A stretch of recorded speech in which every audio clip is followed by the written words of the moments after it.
भैया मान लेते आपको सामने एक लड़की बैठल है, उसको शायरी के अंदाज में कैसे प्रपोज करेंगे? शायरी के अंदाज में कि लड़के पहनते हैं जूता, लड़कियां पहनते हैं जूती, कि लड़के पहनते हैं जूता, लड़कियां पहनते हैं जूती। कब से पटा रहा हूँ, अब तो पर्जा कुत्ती।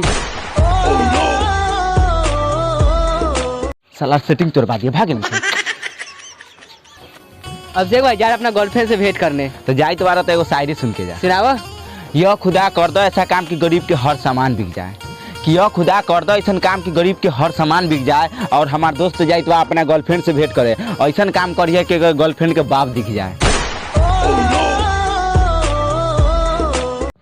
भैया एक आधो शायरी हो जाए। शायरी।